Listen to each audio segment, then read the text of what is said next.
Looking at a picture of Bob Duke, scary looking. He looks like the murderer that he is. This tore the community apart. It tore us under, and it ripped right down the middle. Half the community thinks I made it up. You know, everyone wanted to believe it was an accident. I was in such turmoil. I was lost. I was a shell. I was crippled, emotionally crippled. And he put me through a lot of hell. I mean, that's the eyes of evil right there. That's bad.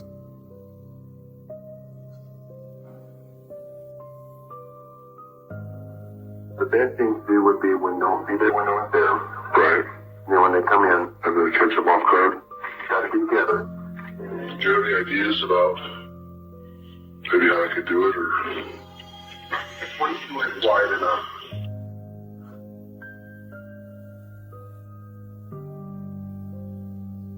You're not talking about this, are you? No. No, I haven't said a word to no one. He murdered the two people in the world that trusted him the most. I was nobody.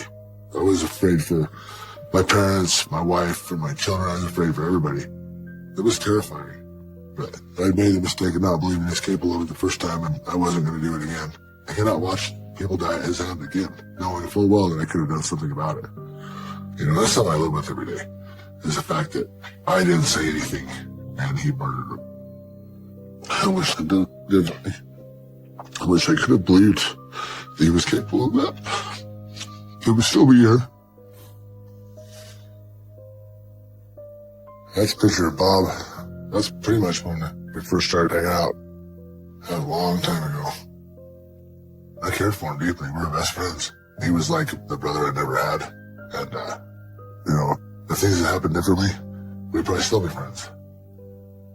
He was clean cut, all-American, cross-country runner, straight A's. He was, you know, every parent's, you know, dream child, I'd imagine. Even my dad thought Bob was better than me. My own dad. He thought Bob was great. He wanted me to be more like Bob. Looking at this picture, I see innocence compared to what he became later. I know beyond a shadow of a doubt that Bob would have killed again and again and again. He was a monster.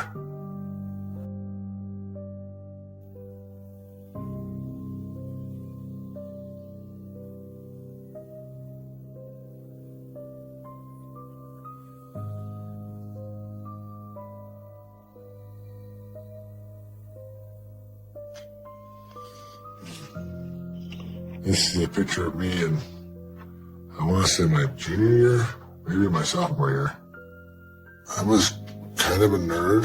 I was still pretty overweight. Actually, I was born in Salt Lake, lived in Idaho till I was about 9 years old, and I moved up here to Wyoming. And I was, you know, kind of messed with, we call it bullying nowadays, but you know, it was getting grief for being heavy. I just kind of kept to myself. I didn't have a lot of friends.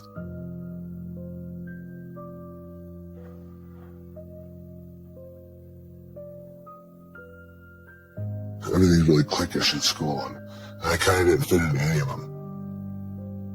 I knew who Bob Duke was because he was school teacher's kid, and, you know, he wore the nice clothes. You know, he was kind of the prep. You know, the kids that kind of uppity, that did really well in school, that were popular. You weren't of his clique. He would just down-dress you. He was arrogant. He was he was really mean to people for no reason. Thought he was better than everybody. When he bullied you, it was personal. It was like it didn't complete his day if he wasn't messing with someone. With this girl, it was kind of heavy too, and I remember one day he thought it would be really funny to take a hat pin and walk by her in the hall and stab her with it, and then walk off. Of course, she screamed out and freaked out and went to the nurse. He definitely, you know, meant to hurt her. He thought it was funny about it. I thought that was really messed up, you know. But I don't know anyone else that would have done that. And I just didn't really care for him.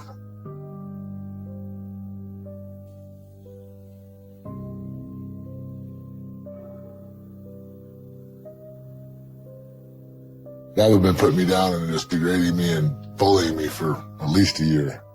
And that's when I guess I'd had enough, and it pushed me to the edge.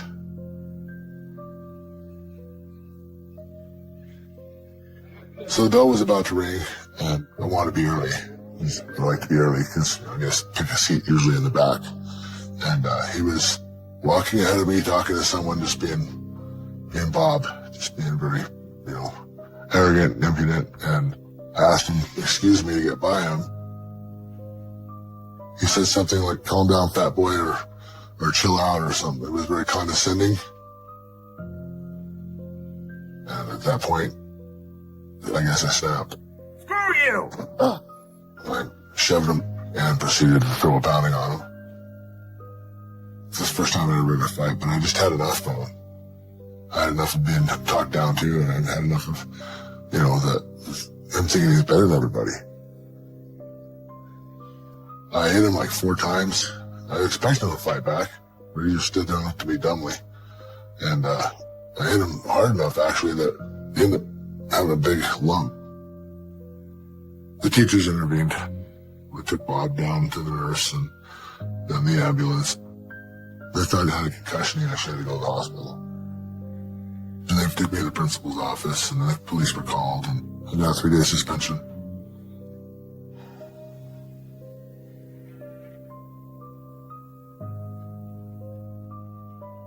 When I came back, I was actually had some sort of popularity. I had people coming up to me saying, hey man, good job, because they'd see the way Bob was too. I expected an entirely different welcome. I expected, everyone would be like, you're a jerk, we don't want to hang out with you. I realized after that happened, when people started coming up to me telling me good job, that I wasn't the only victim in this. But I seen it firsthand the way he treated people. I didn't realize that the scope of people that really didn't like him. He preyed upon the weak because it made him feel better about himself and made him feel powerful. And after that incident, Bob didn't mess with me anymore. He didn't see me as a pushover anymore.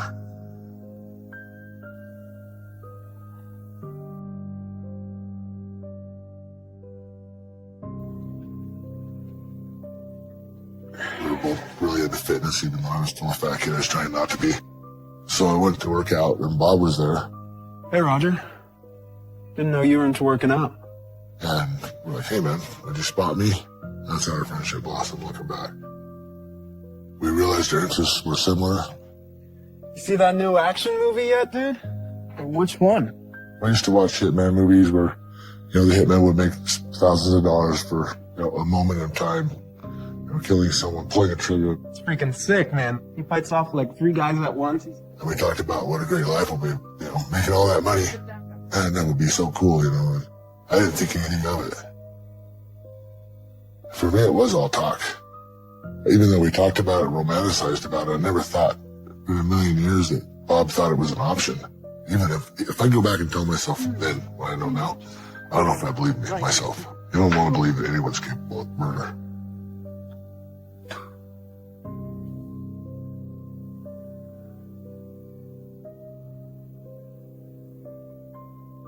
So Bob and I talked about how badass it would be to be that agile and learn that style of fighting.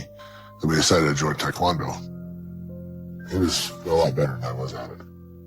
I mean, he could whoop my ass by then. I mean, he had the skills and he was just a lot stronger than me. It was the point where he was actually helping teach the class because he was that good.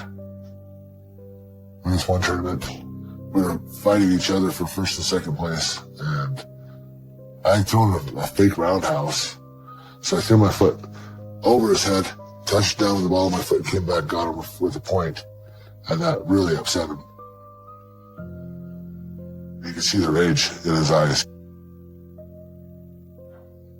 In that moment, I was looking at it as a predator and I was the prey. I was a loose end. And it was terrifying. When the ref said go again, he just came at me, and it was a brutal attack. He wasn't trying to pull any punches. It wasn't about scoring points. It was about beating on me. It was to beat my ass. And of course, the ref had to stop the fight, stand us both back up, and they took a point from him and gave him a warning. And then we continued.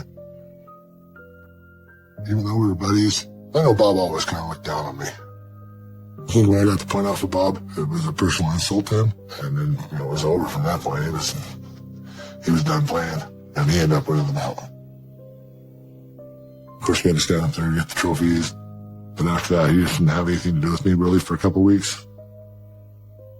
I don't think Bob thought that anyone could be better than him at anything. I think he thought he was the smartest, the best, the successful at anything he put his mind to. I always knew he thought he was better than me. It didn't bother me. It wasn't something I dwelled on. It wasn't like, oh, well, he thinks I'm a loser. We were friends. And at the time, I just went along with it. I look back and I just wondered how much he was using me and how much was actually friendship.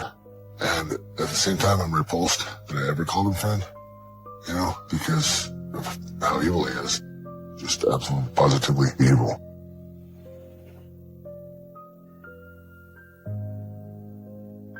So when we were in high school, Bob talked about going to college. He wanted to do something, get out of this town and do something with his life. This town was too small for him. Man, I can't wait to get out of here. My parents didn't have the money for college, and once I got into high school and I started doing drugs, and my grades went downhill directly. So scholarships weren't in my future either, but I'm sure they were for him. He didn't want to stay here. He didn't want to be tied here. I'm so sick of this place. And he expressed several times he'd never see Michigan. What about you and Leanna? But somewhere in our junior year, Bob started dating a girl who was a sophomore. What are you guys doing out here? Leanna was a very pretty girl, and she was all about Bob. She doted on him. She worshipped the ground he walked on. I mean, she wanted a life with him from day one. She wanted a family. She wanted, the white picket fence and the 2.5 kids.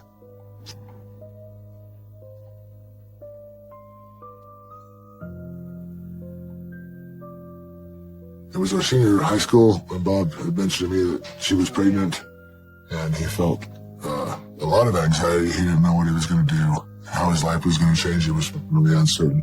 I'm sure he probably had the abortion talk with her. Her being a Mormon, I'm sure, this isn't an option. He told me he felt pressured to marry her. He thought his life was over and his plans were shot. Bob never really shared a lot emotionally to me. I mean, glimpses here and there, but he kept that facade.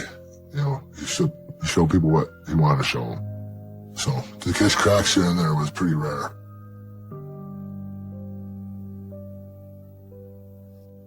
This was the wedding day. Bob and Leanna's wedding day. Yeah. That's an old picture. It's crazy. Again, innocence, beginnings, new beginnings, and so much hope. So much hope. It ended up being the same day as their graduation. He graduated at 10, he was married at 2. And he was freaking out a little bit. You could tell he was a little distraught. This was a turning point.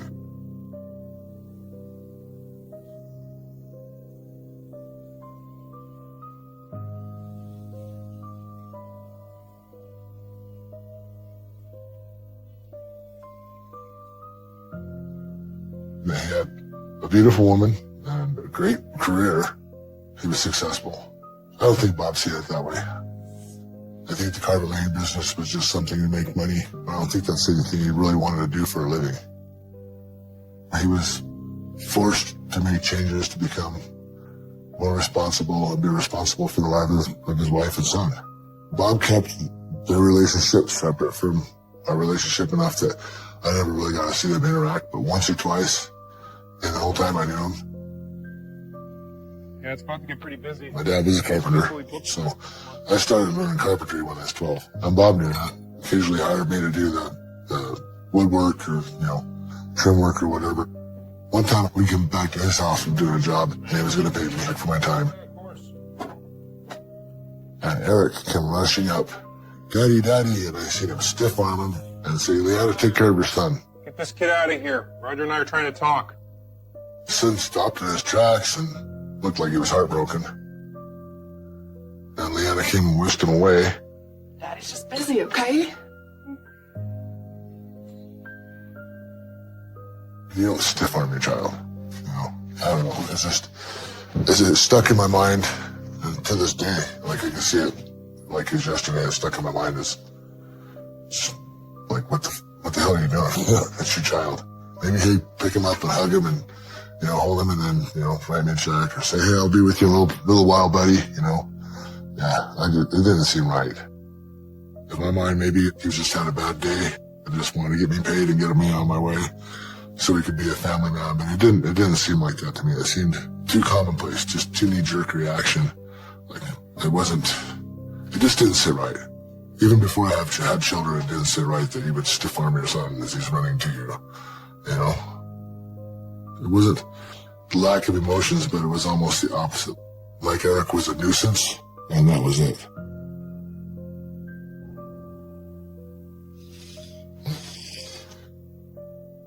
It's a picture of Bob and his son, Eric. And one of the few pictures actually where I see them together. And, God, he was a cute little kid, man. It's just adorable. Looked just like Bob, spitting image. I mean, you could not deny it was his son. Bob loved that pickup. He was always cleaning it and taking care of it, whatnot. I honestly believe he loved that truck more than he did his family. That's the way it seemed to me. Even in this photo, you know, he's not holding Eric, he's holding his truck. I don't know. I didn't see a lot of love on Bob's part, a lot of affection towards Eric or Leanna.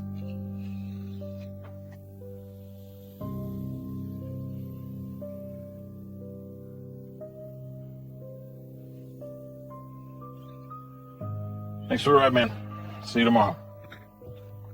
Actually, hang on a sec. Bob and I finished the job, and he says, hold on a second, I want to talk to you. He's like, remember when we talked about murder for hire stuff? I'm like, yeah, and how easy that would be. I'm like, yeah, we talked about that years ago. And he says, well, I want you to kill my wife and kid. I'm like, what? I mean, I'd pay you for it. And he offered me $15,000. And I was taken aback. I was like, what the hell, you know? And I told him that was laughable. It was, dude, what the hell, you know? Get a divorce. Are you kidding? I kind of blew it off. I didn't think nothing of it, you know. Like, well, he's lost his damn marbles. You know, he'll do the right thing. And then he offers me $20,000 to kill him. It's like, well, I'll up it to 20. He goes, I even have a plan. He says, this Wednesday I'll be barbecuing. I'm going to leave a .22 out behind the shed. He said, I want you to shoot me in the arm, try and miss the bone, shoot my wife and kid in the head and chest, you know, vital shots, and then take out as many neighbor kids as you need to make it not look so isolated. He says, and run down the hill, there'll be a car waiting for you, blah, blah. I had this big plan, this big elaborate plan for me to get away with it. No way, man. Yeah, it was so outrageous. I'm not even sure what I said to him, but I blew him off. I never thought in a million years he could kill anybody. I think he probably thought he could talk me into it. Maybe he thought I was that much of a follower, or that we were that close of friends I could do him a favor. He was trying to be the friend, to listen to him vent, and I figured if we talked about it long enough, he'd realize how ridiculous he was being. I can make it worth your while. Look, Bob, this isn't funny, man. You're making a joke, right? Yeah, but he wasn't joking. What, do you need more money? He says, look, what's it gonna take? Just name your price. And I said, still trying just to get him to drop it. And I said, 23,000. He goes, fine. For 23,000, I don't want to know when, I don't want to know where, I just want it done. And he says, no funny stuff with my wife. And I'm like, okay, bud, whatever. And I blew it off, and that was it.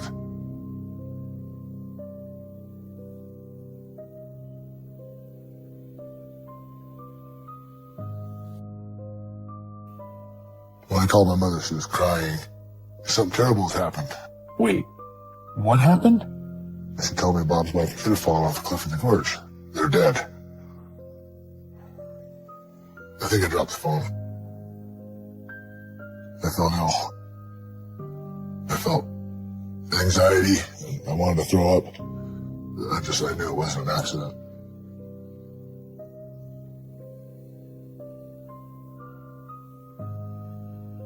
That's the cliff.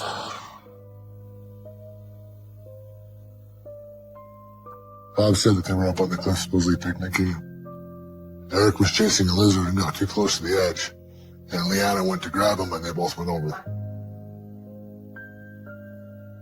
So this cliff would be the equivalent, 880 feet is the equivalent of about 18-story drop. From this drop, no one would survive that. And it would be a very brutal and very painful, terrifying way to die. This is a huge cliff. To walk out on that, I don't know if you can see the picture or not, there's no safe place to picnic on that cliff. And it's all loose shale. It's very foreboding and treacherous. It's not a place you would take your family for a picnic. Wyoming, especially this area, especially out towards the Flaming Gorge Reservoir area, the wind always blows. So on this particular cliff, it's easily 30, 40 mile an hour consistent wind. I mean, on a calm day, it's 30 miles an hour. There's absolutely positively no way that Leanna got out of that Jeep or let Eric get out of that Jeep and said, this is a great place, let's picnic. What mother would let their child get out of the Jeep in a cliff like that? It didn't happen. I think that Bob used this cliff because he had some sort of plan as the family man, the family outing gone wrong. I knew immediately it wasn't an accident.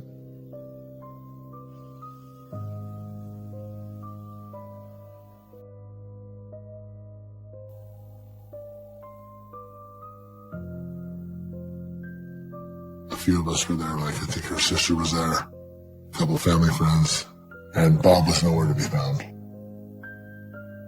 It's like an hour and a half. I went through like a box and a half of tissues. And he finally shows up.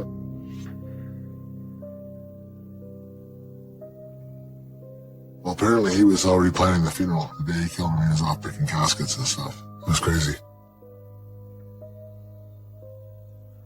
And he says, come outside with me for a minute. So we go outside, and he makes sure the door's closed, the storm door's closed, and he looks up at both windows to make sure they're closed. Looks me dead in the eye and says, I need to know you believe I didn't do this.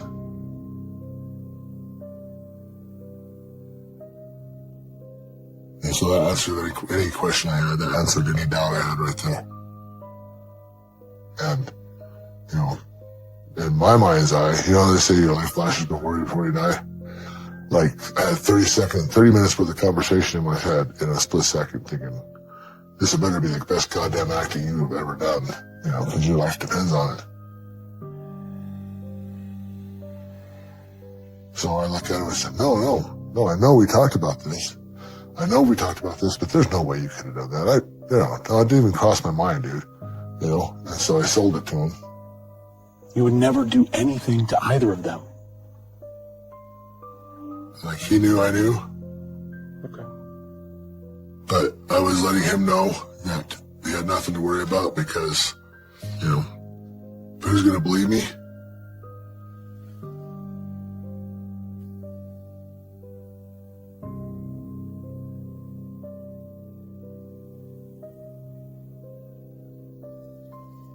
So instantly I know it's not an accident.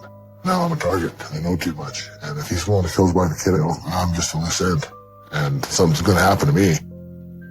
I couldn't go to the police. I mean, there's no way. I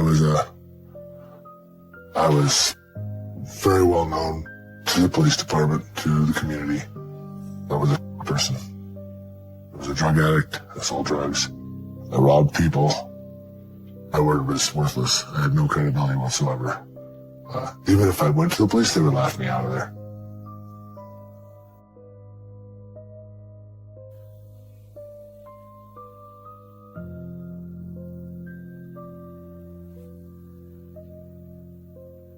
I think that his mom might have asked me to be a pallbearer.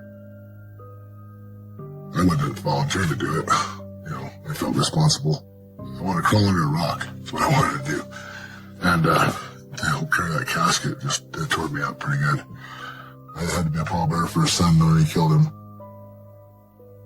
Knowing that if I'd said something, maybe they still would be here. That was really hard. So.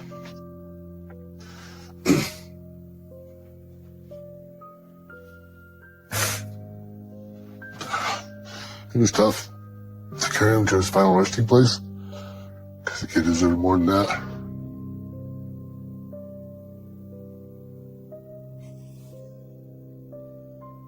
Bob never cried. I never seen him shed a single tear over any of it.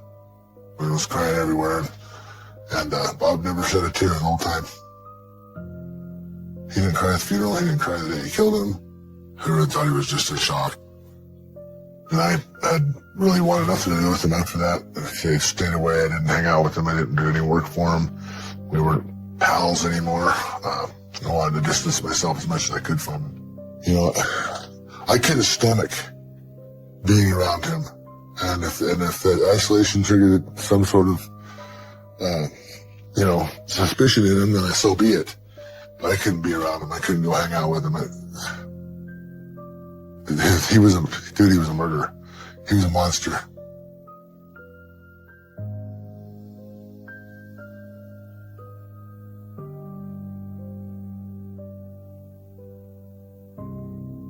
When he moved to Texas, that was actually kind of a relief.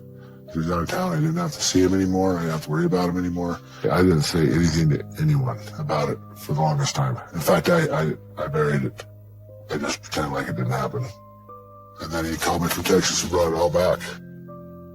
He said something that made my skin crawl. He said to me, "I've done family before. I didn't care for it. Why did you kill my parents?"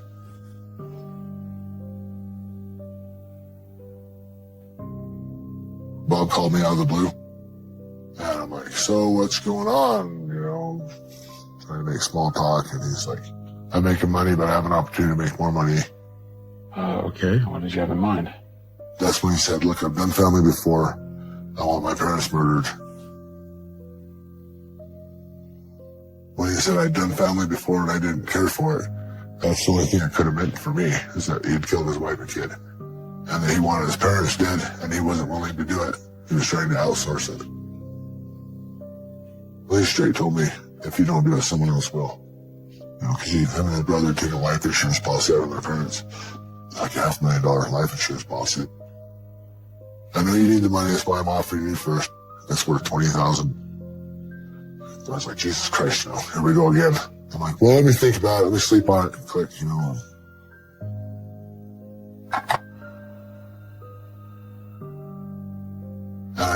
I was like, man, I cannot watch people die at his hand again, knowing full well that I could have done something about it. And I know what he's capable of. He murdered the two people in the world that trusted him the most. I mean, he murdered his flesh and blood. I had to do something. I had to say something to someone. But what was I going to say? Who was it going to go to? Who would have believed me?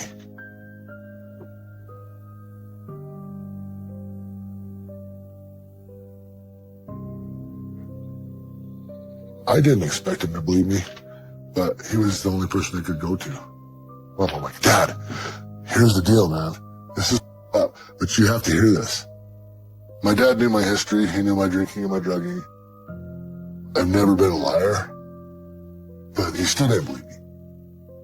I mean, my dad didn't believe me. My own dad, who I worked with for 20 years and my best friend in the world.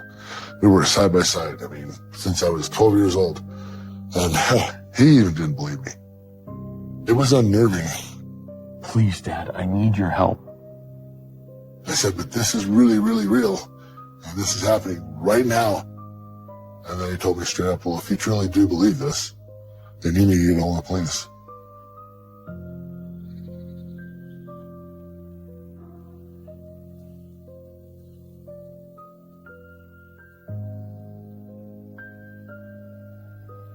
Met him in a ballpark, middle of the night, lights off, got in the car and told him, this is what's happening.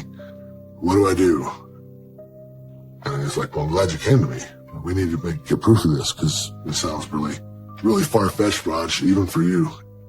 He and another detective came to the house and said, okay, we're going to set this phone up for a tap to get these recorded to see if there's any weight in your story.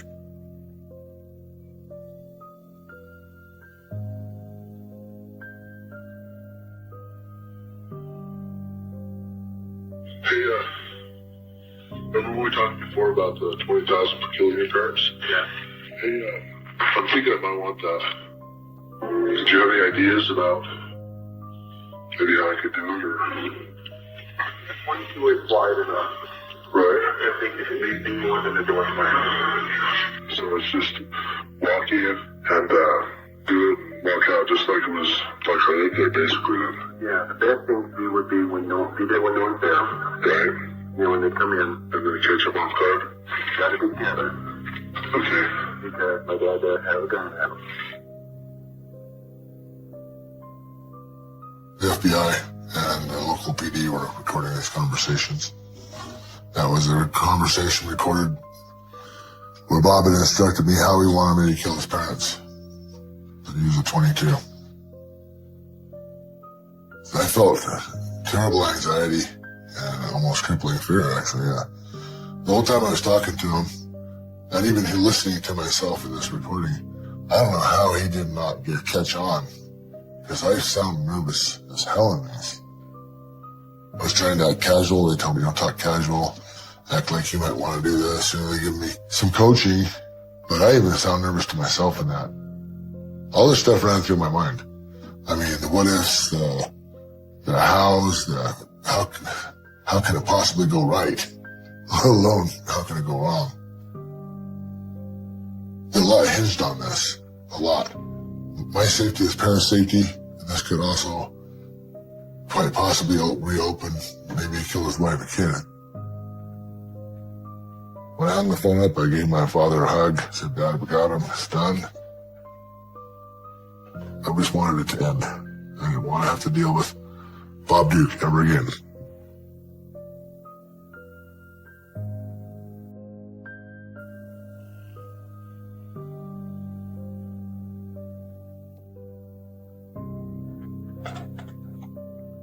Hey, as far as afterwards, getting paid, is there insurance on them or something? There are many things going on there. Okay, well, let me kick around the 20,000 for a couple days and I'll get back to you. I've had it since I'm 7 years back. Right. If you did, we could probably up it another 5.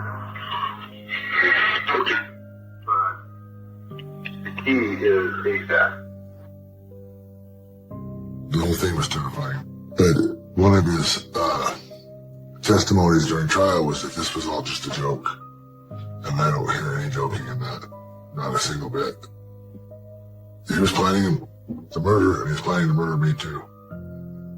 The FBI said beyond a shadow of a doubt, and they would have killed me, made it look like a murder-suicide. Like I killed them and then killed myself because I knew too much. And Bob knew I knew too much. So I was a dead man the whole time. He was just biding his time. That's when the FBI had told me to see if I could get him to say I'd done family before and I didn't care for it. Is there any way we can make it look like an accident, like you did with your wife and kid? Dude, I did not do that. You didn't? No. Oh, I thought you said you did that. No. Huh. No. We talked about it, and I didn't want nothing to do with it. You're not good at this, are you? No. No, I haven't said a word to no one. Part where he asked me if you're not talking to anybody, are you? That was terrifying because in the back of my mind, I just knew that he was going to catch on. And the whole time I was surrounded by cops in my parents' house. It felt like he could see through the foam. And, yeah, it was scary.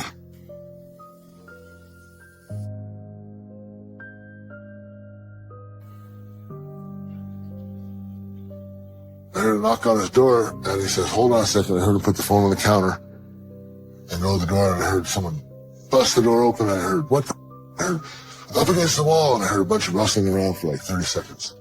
Like just chaos. Who says, this is Agent so-and-so, you can hang up now. Click, and that was over. It was over. He was busted. I'm like, it's done. It's over. And that wasn't over. That was just the beginning.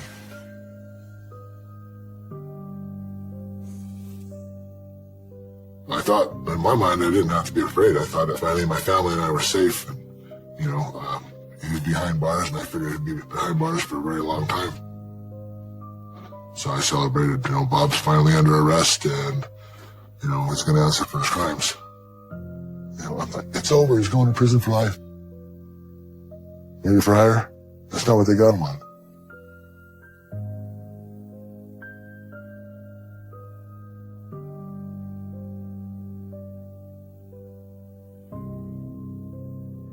After they got him, he applied to interstate commerce, which is using interstate phone lines to pull out or commit a crime. So they didn't have to take it to trial.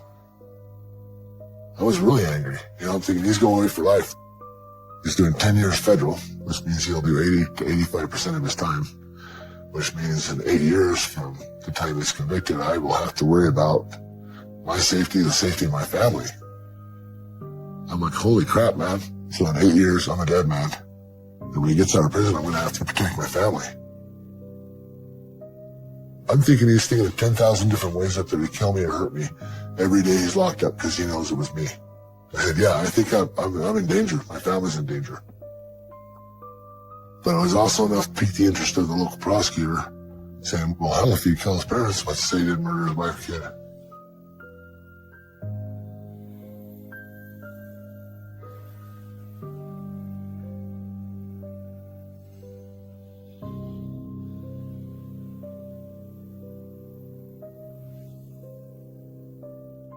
So during the trial, I was the first witness, key witness. He was a big burly guy, in prison orange, and he looked all scary. And I'm like, man, I'm gonna have to face him in court. How am I gonna do that? And so I got on the stand, and he was staring at me, and I'm like, you know what? I'm here because of you, and that's the attitude I had. And this is taking my life. You disturbed my life with this crap, and I stared him down. And the whole rest of the trial, he wouldn't make eye contact with me. Exactly like I was just back on the steps at 7th grade. And he put me in that position. And I had enough. I had enough of him disturbing my life and bullying me around and treating me like a piece of garbage, and that I wasn't worth anything.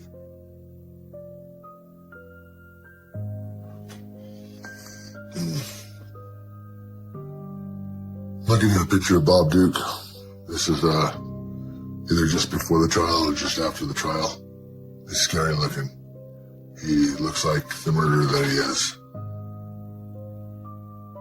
He had no life in his eyes during the trial. He was scary. Even my parents said, they had mentioned, because they knew Bob growing up, he had installed my carpet at my parents' house, and he'd come over to the house. My parents knew Bob, I knew Bob's parents. And they even said, wow, that's not Bob. That's a monster, that's scary. And if you look at this photo, you can actually, you're looking into his eyes. They look dead. They look like a shark's eyes to me. I mean, that's the eyes of evil right there. The person in this photo is not the Bob Duke I grew up with. Absolutely not. And yes, I do feel fear from this. Just looking at this photo scares me. Because he was a scary dude. At the end, he was scary.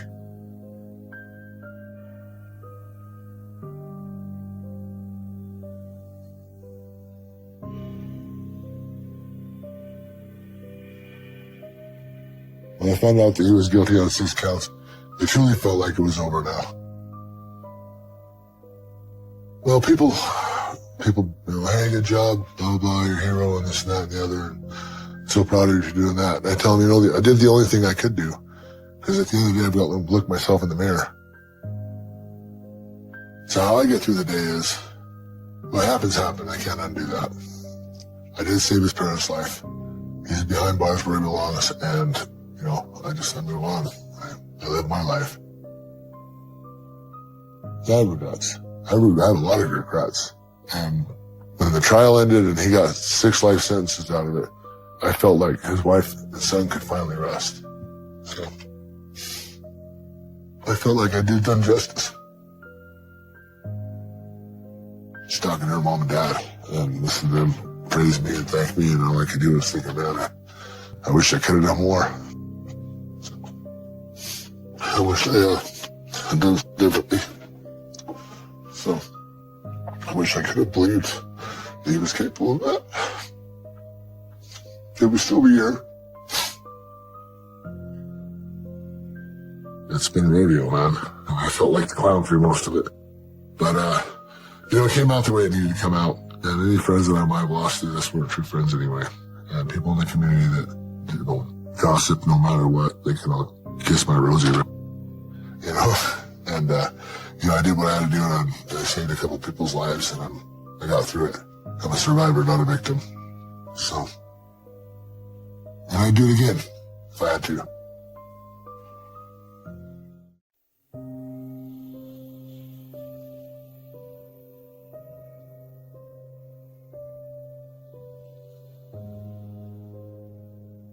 "33-year-old Heather Barron and her boyfriend, 37-year-old Kareem Ernesto, who had both already been found guilty of first-degree murder and torture. Family members say the woman they once loved turned into a monster." This is a picture of Heather's mugshot when she was arrested. She doesn't even look sad. Your baby just died, and you're not sad. You're irritated. To me, this isn't my sister. This is the monster she became.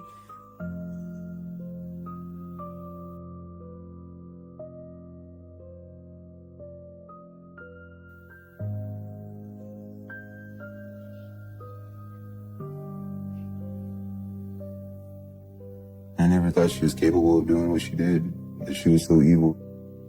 I feel like it was yesterday, and then I start to think what Anthony went through, and I feel guilty because I made that promise to him that I was going to protect him, and I wasn't able to.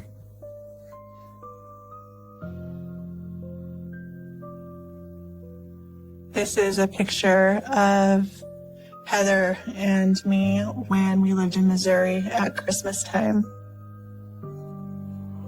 These were one of the happy days.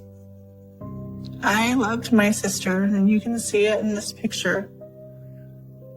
This was before the evil took over her. And it's hard to connect the dots of who she was in this photo to what she became and what she is today. We had each other. We were there for each other, no matter what. Those were good times, and there weren't very many of them.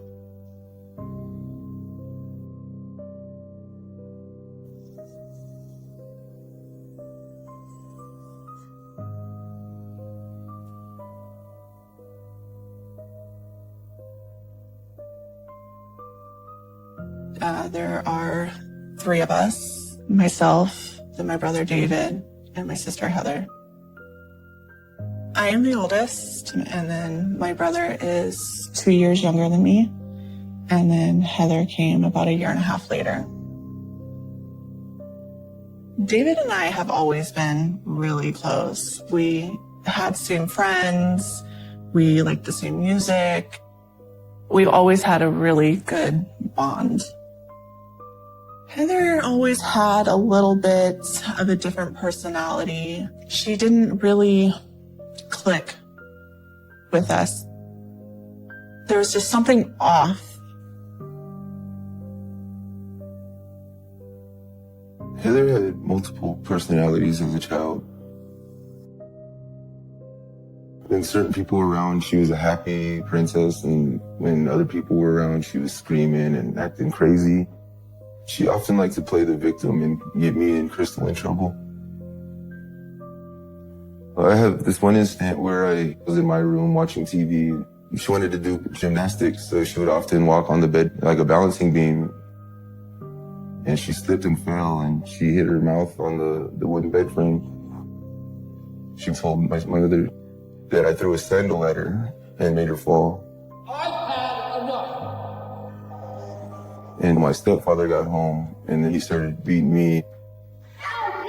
She was crying hysterically, but as soon as I started getting punished, the crying stopped.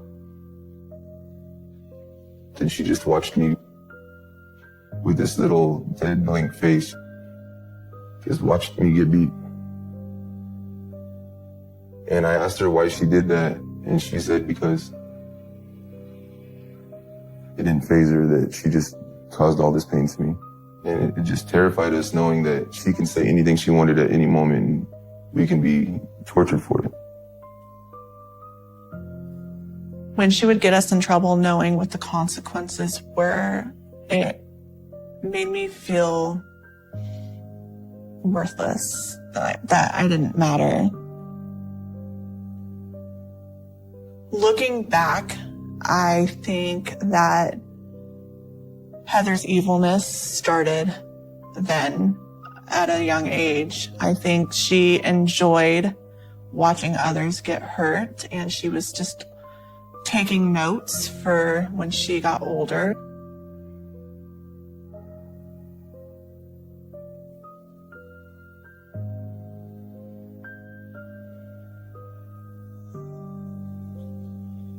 After school one day, I had a friend come over and no adults were home. When is it gonna be my turn? Go away. And Heather wanted to play with us, but I wanted to hang out with my friend. Heather was set off very easily, and she grabbed a butcher knife and got an evil smile on her face and said, "I'm gonna stab you." And then proceeded to chase us around with a butcher knife. I was terrified. I thought she was really going to try to kill me or my friend or my brother. Put it down! I can still see that look in her eyes. It was just evilness took over her. The more we begged her to stop, the more it fueled her. We got away and locked ourselves in the bathroom and put our backs to the doors to hold the door closed. We just see the knife going from underneath the door at us, and Heather screaming that she was going to kill us all. I was telling them to get away from the door because we weren't sure she was going to stab her way through the door. And it was worse that we couldn't call for help because we didn't have cell phones at the time. I was scared she was going to cut us or kill us. After the incident and Heather cooled down, my friend left immediately. When I finally was able to get to the phone, I had called my mom at work and told her what had happened. And she said, "Why did you let Heather play with the knife? We will deal with this when I get home." David and I both got beat with the belt that night. Heather got to kind of just sit back and not just kind of peek, but she would make eye contact with us and just watch it. I try to forget a lot of the stuff that happened to me as a child. I get bits and pieces, but there was a lot of things done to me that no kid should have ever gone through. As we got older, my mom came up with new punishments because it wasn't hurting us enough. The punishments that we did were insane. It was more torture than a punishment. And I'll never understand why my mother let that happen to us.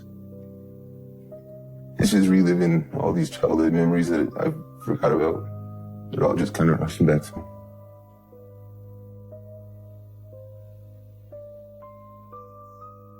It does haunt me. It was a crazy thing to watch, her progress with her actions. You go from telling lies to get us in trouble to actually trying to stab us. You're disregarding life that young. What are you gonna do when you're an adult?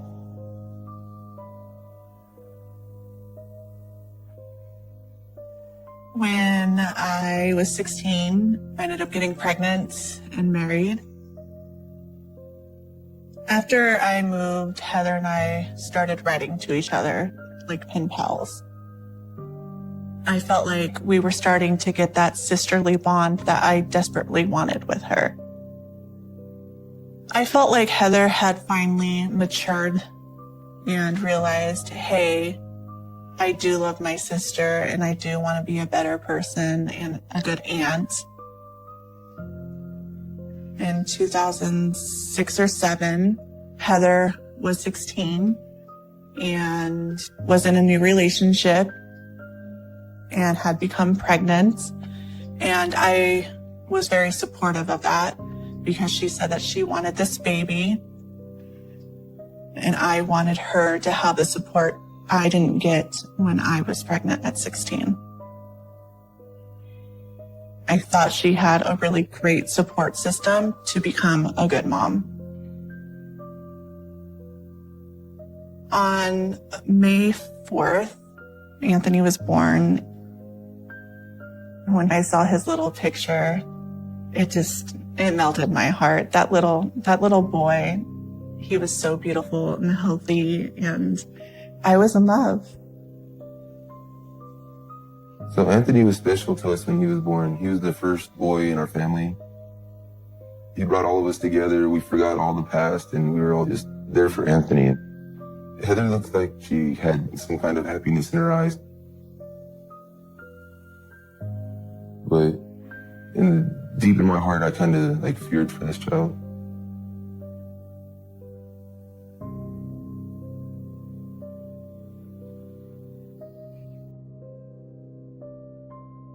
Once Heather moved in, we realized she wasn't being the mother that we thought she was. Anthony's father was doing a lot of the work.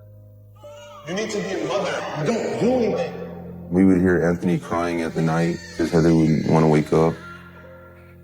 Heather's and Anthony's father's relationship was shaky. He isn't me. He's going to cry no matter what I do. You can hear all the arguing and fighting, and they would argue over drug usage and not taking care of the baby and accusing somebody of cheating. It wasn't as good a relationship as it looked like in the public's eye. It seemed like towards the end, Heather was intentionally trying to push him away because she wanted to go with another man. I want you out of my life and out of his life. Heather says she doesn't need him. He's worthless piece of crap, and tells him, I don't want to see you anymore. You're not going to see my kid anymore.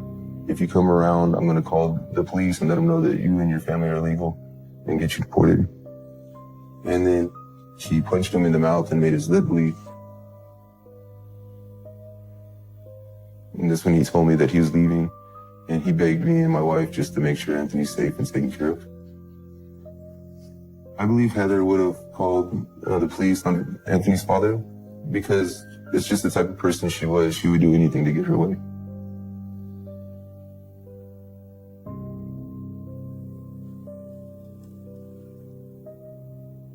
This is a picture of me and Anthony.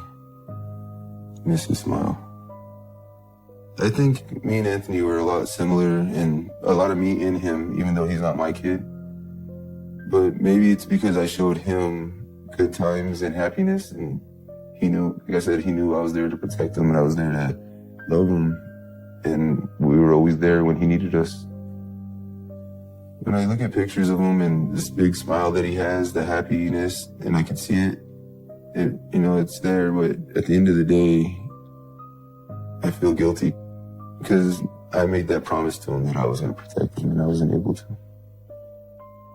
Me and Anthony were so close because at an early age, we saw how Heather treated him, and it was a lot like how our mother treated us. And so I wanted to be that father figure to him that I know he wouldn't have in his life. I wanted to be his safe spot.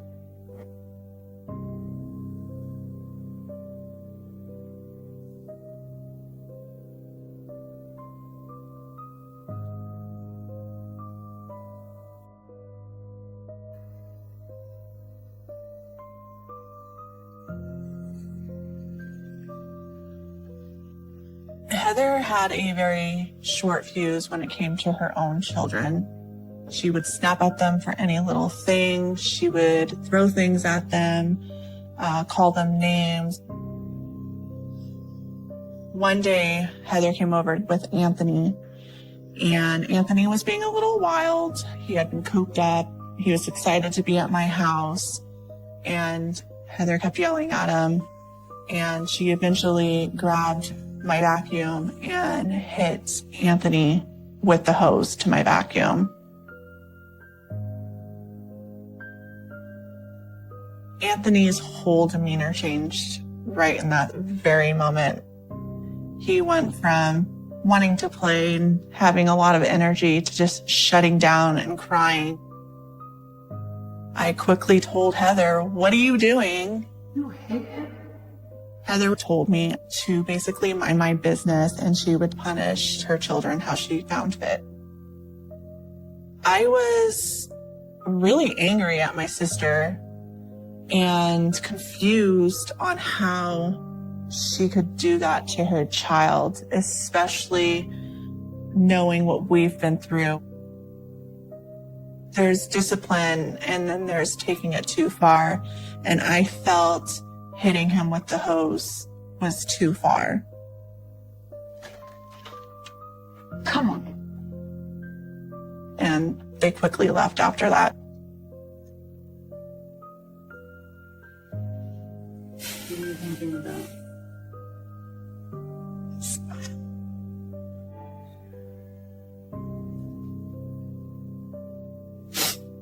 He had such a good smile. Contagious.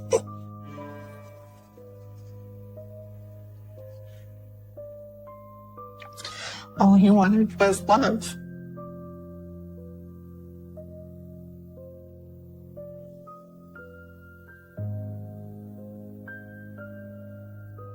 I'm out here doing some follow-up on a referral called into Children's Services. Yesterday, late afternoon, early evening. So it must have been baby daddy. Hi, buddy. How are you? At this point, I had already made several reports to the Department of Children and Family Services, and nothing was taken seriously. Heather always had a believable excuse for it. Oh, this kid threw a toy at that kid, and that's where that bruise came from. Or this kid ran into the coffee table when they were running and fell. They got into, brothers fighting. And, Okay. Junior had scratches from Angel digging his nails into him. Okay. And then Angel had a little bruise right here. Heather didn't know I was responsible for DCFS showing up at her front door. If Heather knew I was the one making reports, she would have cut me off and I would have never seen the kids again. So for me, it was very frustrating and heartbreaking that nothing was being done. Okay. Hey, thank Thank you. you. Have a good day. You too.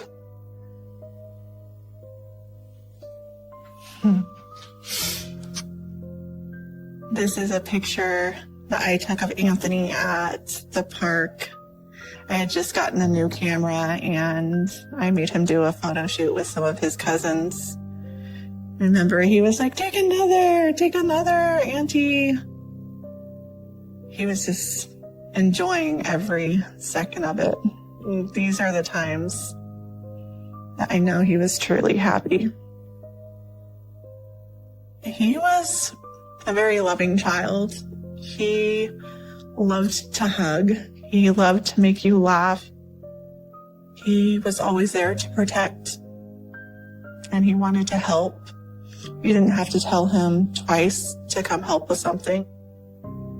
He would just come up for no reason behind you and just give you this great big hug and then run off and go play with his cousins. I would give just about anything to have just one more hug.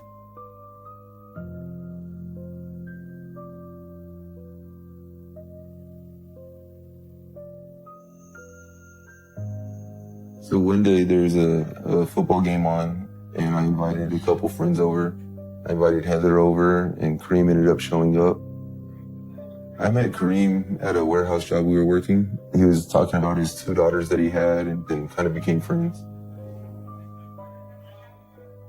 The day I met Kareem was at my brother's house for a party. And I just remember, I got a really bad vibe from him. And I knew that he was my sister's type. And I immediately turned to her and I remember saying, don't even think about it. Don't. There was something about him that just turned my stomach inside out.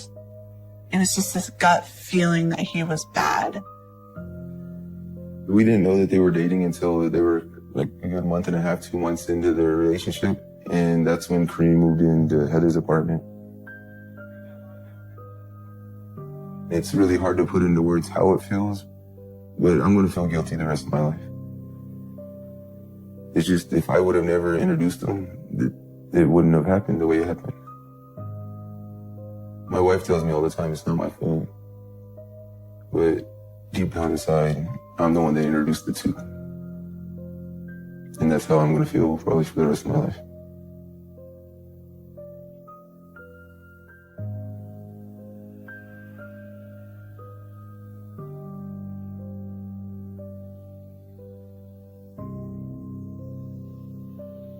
So one day Anthony was over and was playing with the kids, and he took off his long sleeve sweater that he had, and we noticed some scratching on his arms, and we asked about it. And he told us that he fell down playing. At first we're like, okay, it looks kind of bad, but boys are boys. And then I noticed there was a hand mark on his thigh. And I asked him what happened, and he tried to say his little brother hit him. But his brother was 2 years younger than him. And the hand mark was the size of an adult hand. But after that, we kind of felt this uneasy, and we started asking him more questions. What happened, Pop? And it was always, it's basketball, it was soccer. He pushed me or he hit me. They never wanted to admit that it was Mom and the boyfriend. Am I in trouble? You're not in trouble. And me and my wife kind of freaked out. We're like, what's going on? He's not telling us. And in my mind, I'm freaking out more because what happened to us as children, I used to have to say those things. And that's why knowing that Anthony went through the same things I went through hurts even more, because I know how he felt at times. And I was terrified when I went through it, so I can only imagine what he was going through.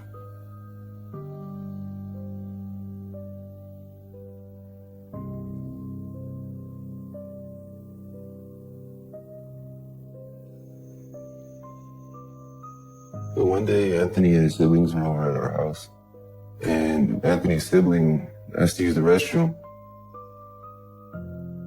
And then 5 minutes later, he had to go to the bathroom again and again. It just kept happening. But after he did it multiple times, that's when I felt like I needed to go check on him. I opened the door, and he was eating a banana through the peel, just devouring it. And that's when me and my wife sat down and started asking a lot more questions. And I asked him what was going on, and he just kept saying that he was hungry, and he was eating them whole, so there was no evidence left in the bathroom. And then he started crying because he thought he was in trouble. I reassured him that he wasn't in trouble. He's allowed to eat the food, but I was trying to tell him he doesn't have to sneak it. He just let us know that he's hungry. When you're here, you can eat anything you want. You don't have to hide it from us. And I was like, your mom said you ate before you came over. He's like, no, they haven't fed us since yesterday. I was like, what'd you eat yesterday? And they told us that they ate a frozen burrito, still frozen. That was all that they were given by Kareem. And what haunts me to this day is I told them that we'd always be there to protect them. And that they don't have to worry, just tell the truth. And that's when they started opening up about everything. And so once he felt safe in telling one story, another story came out, and another one, and another one. It just hurts knowing that somebody can treat kids that way. I would never treat my kids that way.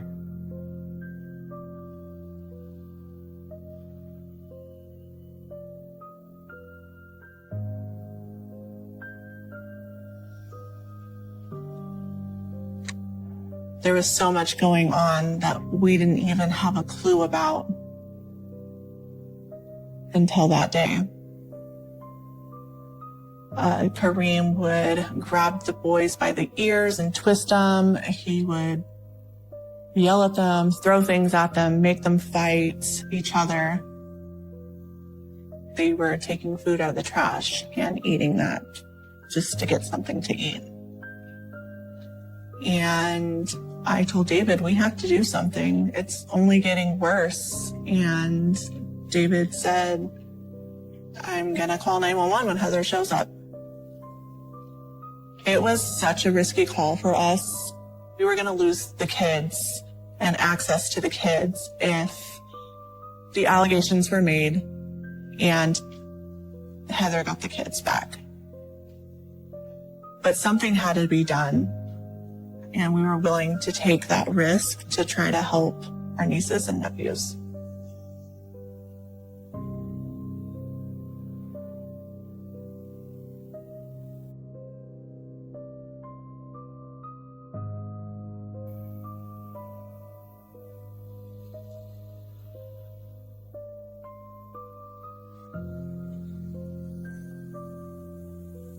So that night, Heather shows up from work to pick up her kids. And that's when we tell her, you're not taking the kids home, we're keeping them. And Heather tried to force her way upstairs, and my wife just blocked the stairway. My priority was always the kids first, and then my sister. And when I looked at her, she wasn't quite human to me anymore. She had become this monster in very slow motion to me. Right there, and then we called 911.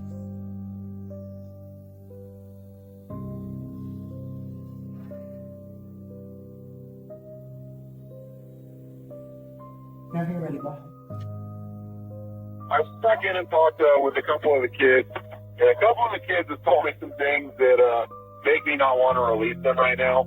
I'm not going to release them. Basically, they're saying that the guy Kareem that I referred to earlier, he's been pretty physically abusive to him, hit him with belts on the leg. He claims that he was hit in the face with the belt. Apparently, he held the youngest by his ankles over the flight of stairs. I tend to believe the kids, they seem pretty shaken up when I talked to them about it. Mom, at this point, says she's willing to leave them here with brother. Brother is willing to have them stay here. So this is an audio recording of the deputy that came out to my house the night that I called 911. He made the decision that those kids weren't going home that day. At that point, we were basically telling those kids that they can live with us and that we will be their parents from now on. The kids cheered when they found out that they got to stay with us. They actually smiled and jumped up in happiness and hugged us like we were their new parents. But it gave us a lot of false hope, because at that moment we thought it was done. We were so sure that things were going to be taken care of and these kids were safe. And they just ripped our hearts out and stomped on them.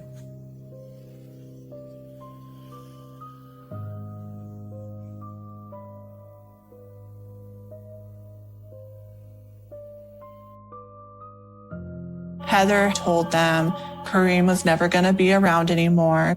They were going to go to the park. Their lives were going to be happy. She was going to be a better mom. But the kids had to tell everybody that they were lying. And that's what they did. And they told me that at the end of the week, we were going to have to return the kids. And I begged with them and I pleaded with them and I told them that if they return these kids within 5 years, one of them would be dead.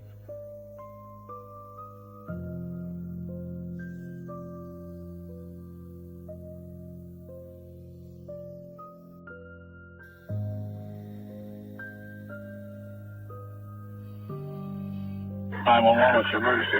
My son's not breathing. What's that? My son's not breathing. Okay, what's your address? I'm 16. Come on, to the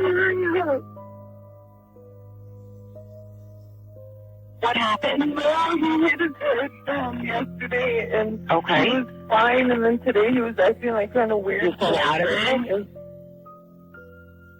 He's not breathing anymore. That was the 911 call Heather made on June 20th.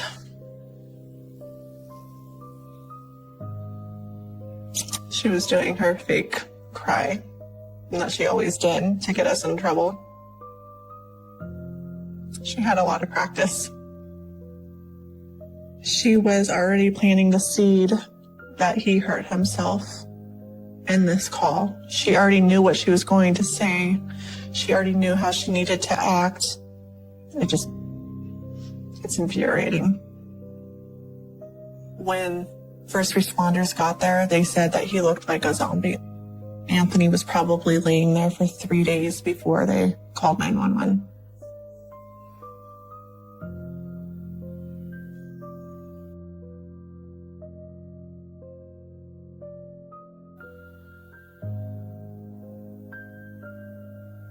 So when Maria arrived at the hospital, she realized Anthony was on life. The way Maria described him said he wasn't recognizable. He was so skinny. He was taller than we remember. All his ribs were exposed. He had like no muscle on his arms. It was just super skinny. She said his eyes were sunken in and dark, bloodshot. She asked Heather what really happened because she could tell this wasn't an accident. And Heather got upset and asked the sheriff that was standing outside the room if she could have Maria removed from the hospital. So my wife told me that she had to drop to her knees and cry at Heather's feet and tell her that she was sorry for everything that we've done. And she just kept re-apologizing for everything until Heather gave her permission to come back in. My wife had told me that there was a few nurses and they were sobbing while they were trying to clean him up. And she described what looked like cigarette burns on his chest. All the skin was missing off of his knees. His eyelashes were missing because she rubbed hot sauce on his face and they burned off his eyelashes. A few of them had mentioned that this is probably the worst child abuse case they've ever seen. And most likely he's not going to survive. And I fell to the floor and I just started crying. Just broke down. I didn't know what else to do.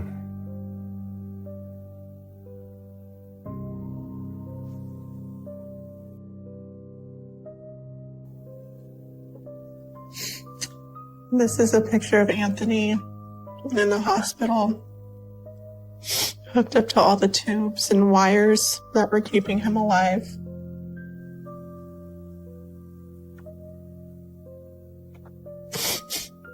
He didn't deserve this.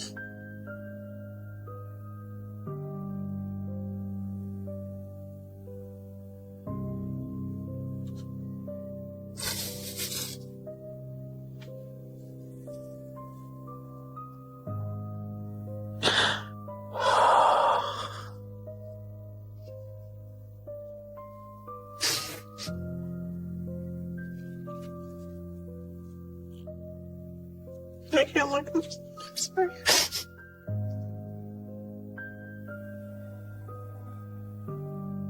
It's hard to look at that picture because those were his final days, and I know what he went through and all the pain that was caused to him.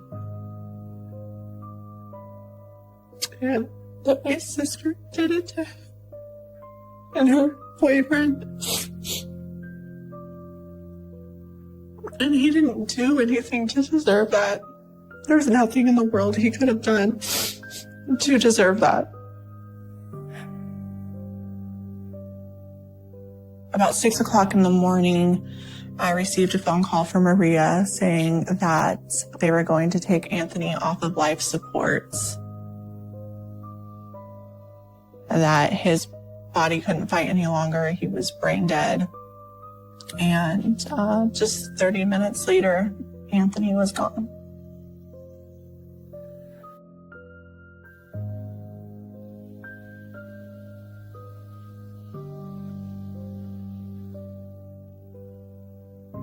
Heather was in the hall trying to convince everyone that she didn't do this to him when he died, so he died alone. She should have been in there, making him feel at least a little bit loved, knowing That was the last thing he was going to feel, instead of making him feel alone and unwanted and unloved. So once I found out that Anthony had passed, this rush of guilt went over me. That's when I really started to feel it, because I felt like we let him down. If I could say anything to Anthony right now, I'd tell him I'm sorry that I wasn't able to protect him at the end. I would tell him I love him, and I'm going to do everything in my power to make sure this doesn't happen to anybody else.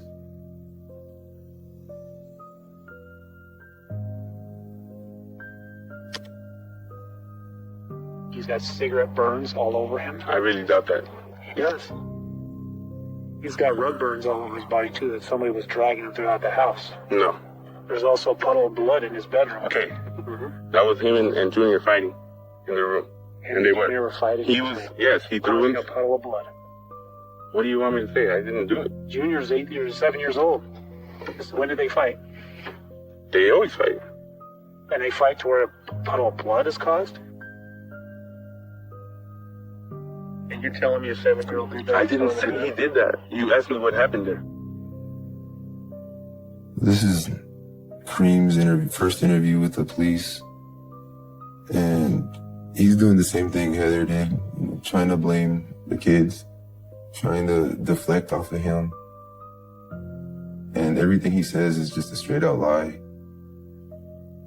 To me, he sounds annoyed that they're even asking him questions. Like, he doesn't want to be there and he feels above it. Like, he doesn't care that Anthony's dead. He just wants to make sure that he gets away with it and he can move on and go to the next chapter of his life. When Heather and Cream were arrested, I felt a sense of relief that I knew the other children were safe now. Heather was pure evil, and I believe Cream is too, and the mixture of the two is like throwing gas on a fire.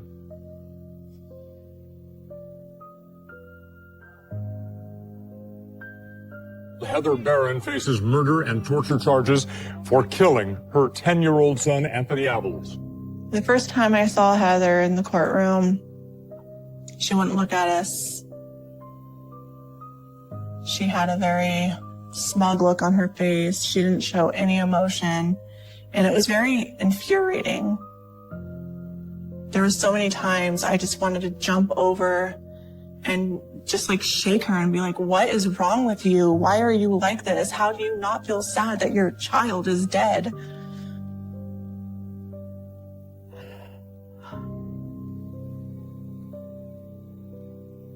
I am very angry.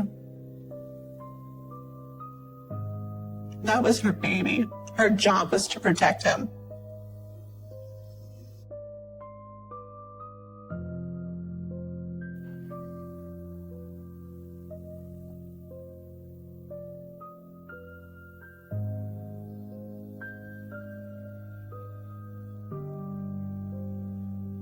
The grand jury thought that there was enough evidence for the death penalty to be okayed for punishment. And then when the new district attorney of Los Angeles took over in office, he took it off the table. But for me, it's what she deserved. I never thought I would say my sister deserves the death penalty, but that day has come and she's no longer my sister.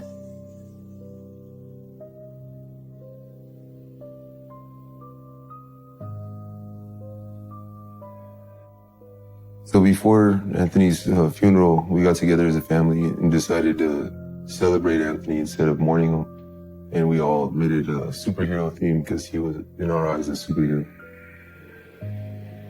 If there was a kid being picked on at school, he would befriend that kid, try to protect him, invite him to go play. He did the same thing for his siblings. He was a protector. It just shows what a great person he really could have been. He would have changed this world somehow or another. That's why I call him my superhero. Then I start to think what Anthony went through, and me and him went through a lot of similar things, but I survived. And sometimes I think, why did I survive and he didn't?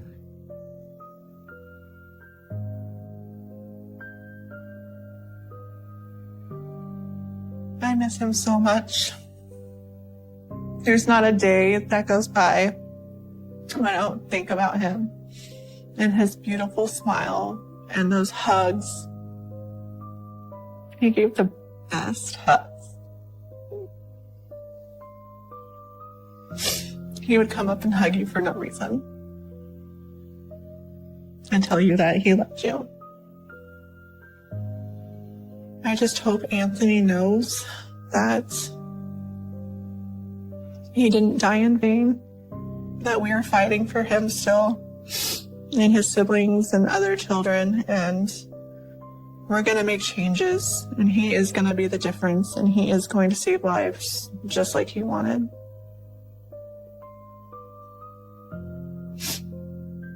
I miss him so much.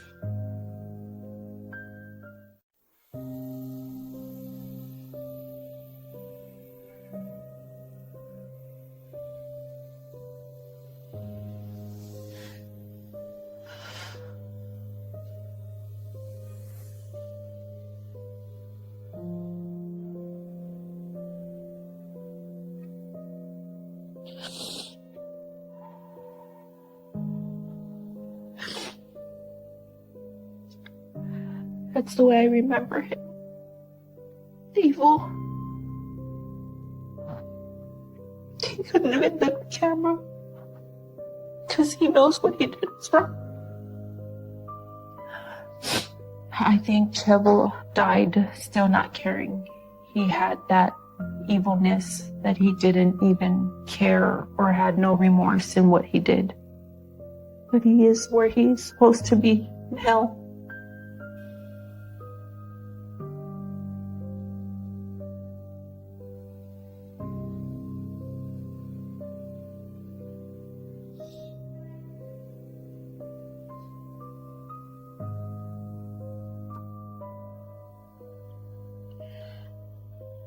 This is Laura.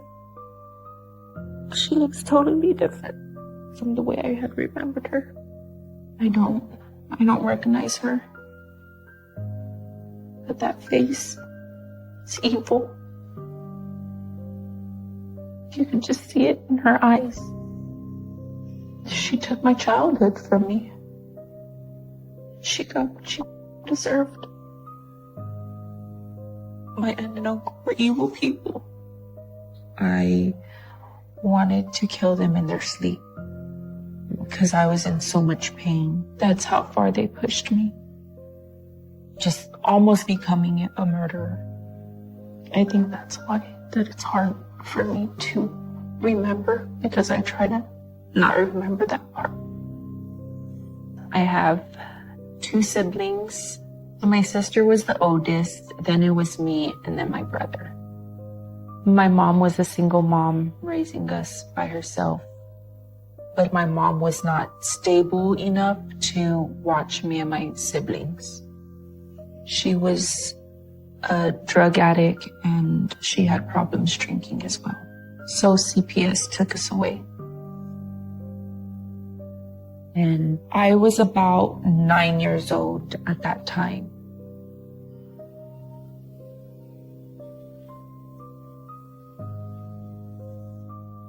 Chevel was my mom's brother.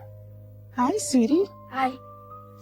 It was scary, confusing, really sad, but I was relieved because I was going to be with family and my siblings were going to be with me. And we would always stay together as a family.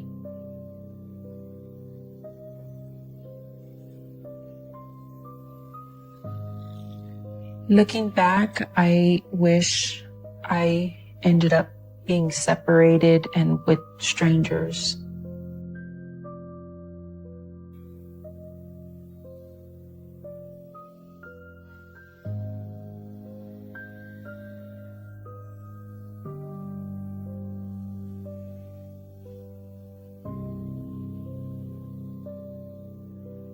I remember being home alone with my Uncle Chevel, and we were on the couch in the living room. I remember him grabbing my leg and rubbing my feet. And then his rubbing started going up gradually on my legs. And it felt wrong. And he did look at me and he did say, I don't want you to tell nobody about this. Not even your Aunt Laura. This is our secret. So I felt like it was something that wasn't supposed to be happening. I felt very nervous and scared and confused. I didn't know what to think because I didn't know what was going on. I was so little and I didn't know if it was right or wrong. In the days and times that followed, I didn't feel comfortable being around him. I think avoiding my uncle made him find other ways to be alone with me. And the abuse started getting worse.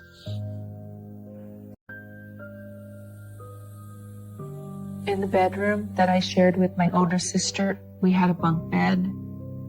And I slept on the top and my sister slept on the bottom. We would leave the hallway light on with our door kind of cracked because we were kind of scared of the dark. I remember seeing like a shadow underneath the doorway. I would hear the door creaking or hearing my Uncle Chevel climbing up the ladder to get onto the bed with me. Knowing that he was climbing into my bed was very scary. I didn't understand what was going on or what he was doing in the bed with me. There was a part of me that felt that I had done something wrong for him to be touching me the way he was.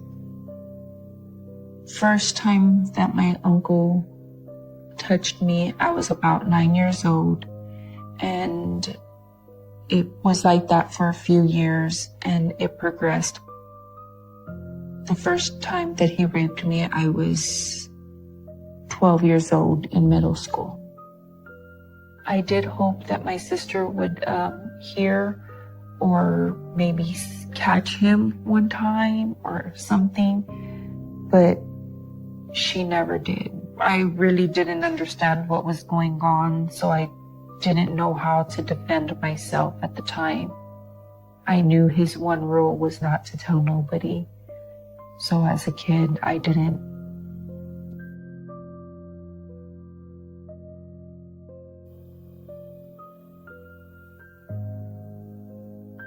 At some point, I did tell my Aunt Laura that I needed to tell her a secret, and she said, okay. We went to her room and we sat on her bed, and I told her, Uncle Chevel has been getting into the bed with me and, touching me in ways that I don't think are right. And she just closed me off.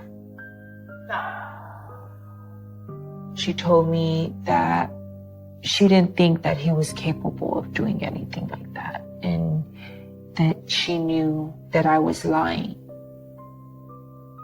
She made it very clear that I wasn't allowed to talk about it to anybody. Not a word of this outside my house. She's supposed to be my mom, so I would expect her to protect me and do something about it, and I didn't get that.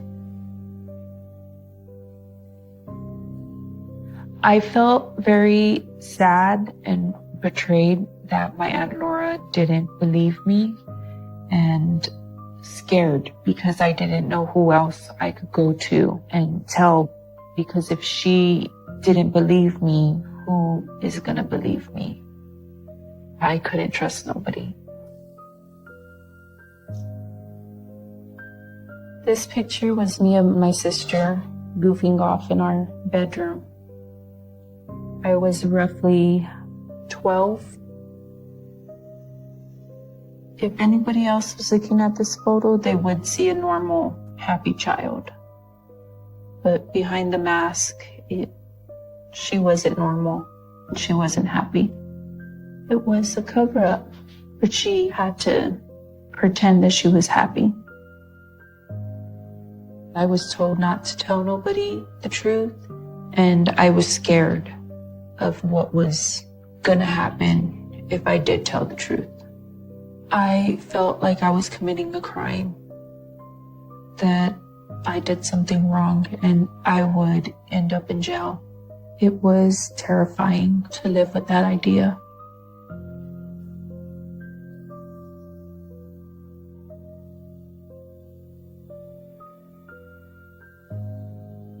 One weekend when I was 12 or 13, some of my cousins and aunt and uncle came to visit, and it all changed when family was around.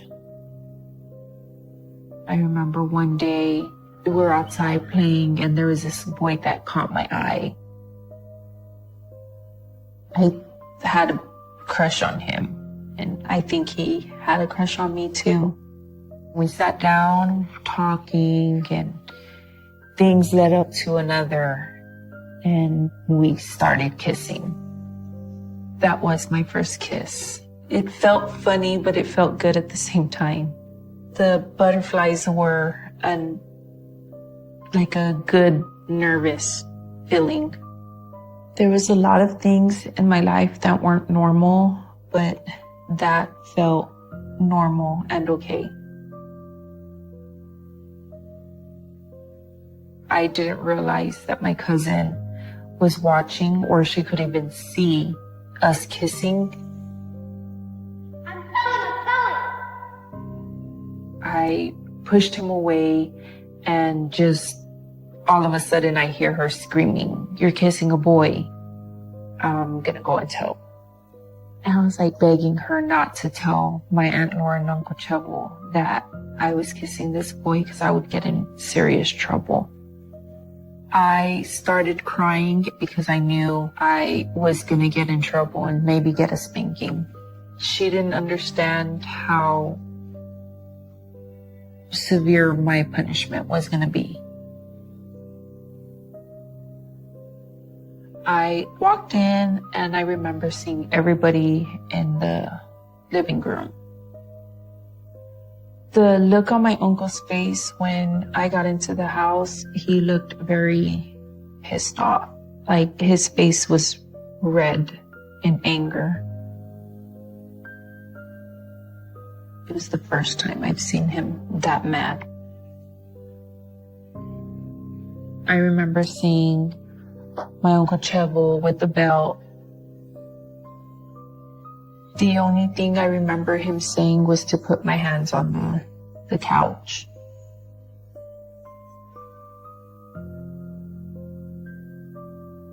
My Uncle Chevel took the beating way too far. In that moment, I did feel like it was very severe. The spanking stopped because somebody told him to stop hitting me, that was enough. At that moment, I thanked God that there was other people around to have him stop, because I didn't think he would stop spanking me. Looking back now, I feel like his anger was coming from jealousy. I feel that he was jealous that I was kissing this boy and maybe not him. After that day, I knew that it was not going to be okay for me to be doing normal things like other kids. I wasn't able to have a normal childhood because my Uncle Chevel wanted me for himself.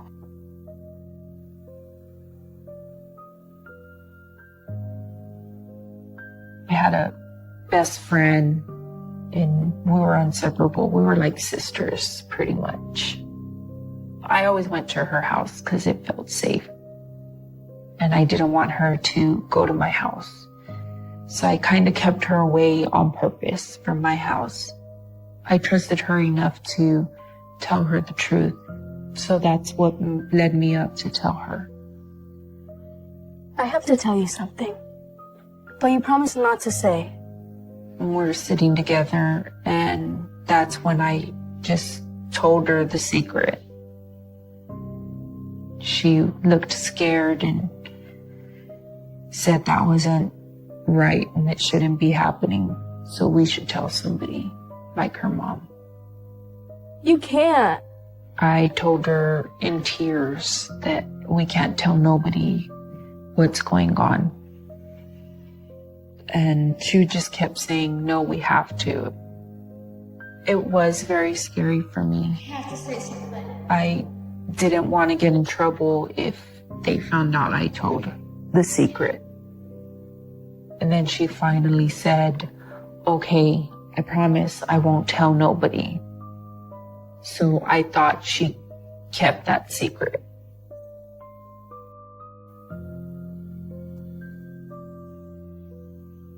My friend told her mom my secret.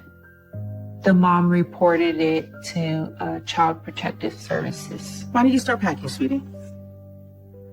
They didn't say where we're going. They just said we're leaving and we need to leave by tonight. So we did as we were told. There was no explanation on why or where we were going at all.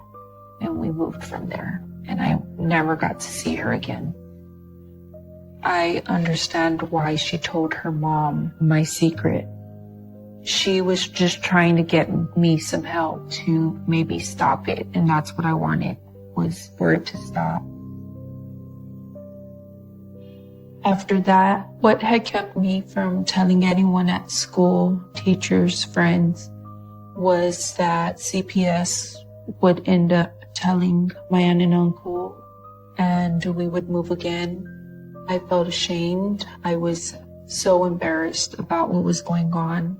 There were so many things I was afraid of to tell anybody. It was easier for me just to keep silent.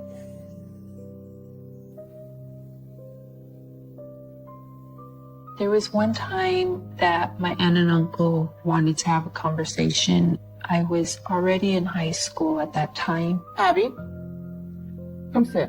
I remember my uncle looking serious. They both were serious. They had that look. Is everything okay? They told me I wasn't in trouble. We were just going to have a conversation. The conversation started that I was going to have their baby because my aunt wasn't able to have kids. And I looked at her like if they were crazy. My jaw dropped and I was shocked. I didn't know what to think of that they want a teenager to have a baby for them. It was very shocking. You can't do this. I told her, you're effing crazy. I'm not gonna have a baby. Like, I'm still in high school. So I told her no, that I didn't want to. And they were like, yes, there's no saying no, there's no debate. That's end of conversation. There was like nothing I could do to stop it. I didn't feel like my body was mine. I felt like it was theirs. This was the moment when I realized that my aunt was just as evil as my uncle. And in my eyes, I felt they were both monsters. And I cried most of the day. And I talked to myself and told myself, like, how is this happening? Why is this happening? Looking back now, I think that she knew and was aware of everything that was happening with him and me. And she chose to ignore it because she didn't want to lose my uncle's love. that makes her a monster.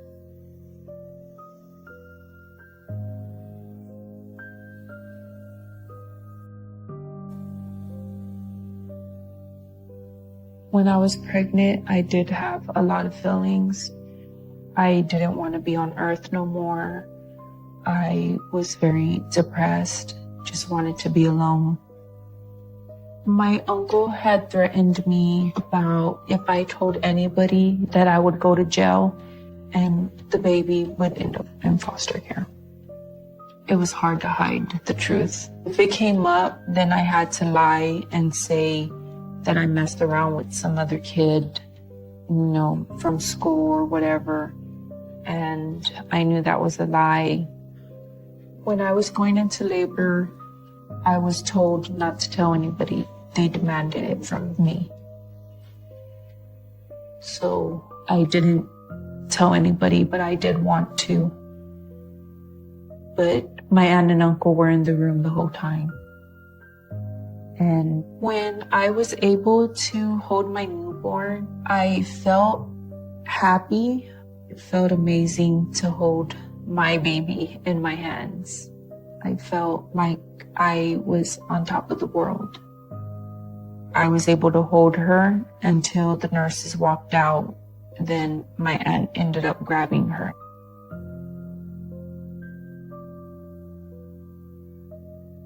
She took her and said that this is my baby. She'll be calling you sister when she grows up. I felt like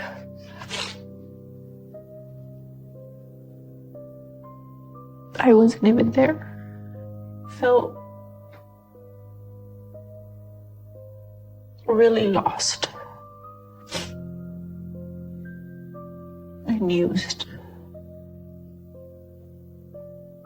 They used me.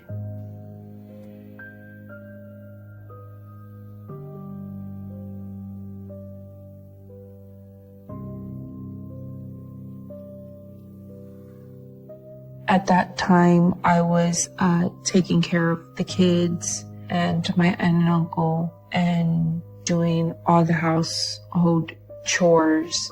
It was like if I was a maid or a slave in my own house.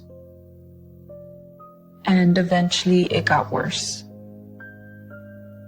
My aunt and uncle started making me do a ritual every night.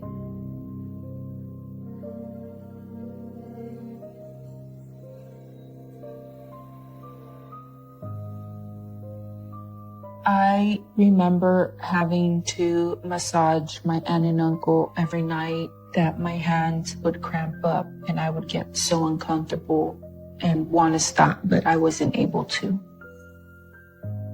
I felt on edge every night because it turned into something sexual with both of them. I felt like I was a sex slave to my aunt and uncle.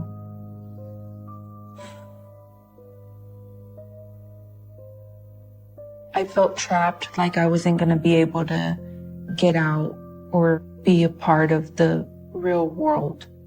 I never left the house unless it was with the family. I felt so scared. And this went on for years. Years. It got to me, but I was thinking about the kids. I didn't want to get separated from them or end up in jail and them in foster care like I did. Running away wasn't something I thought about because I was being brainwashed. My uncle was putting things in my head and I was believing them, and it just felt like I didn't have a mind of my own. Looking back, I wish I had run away.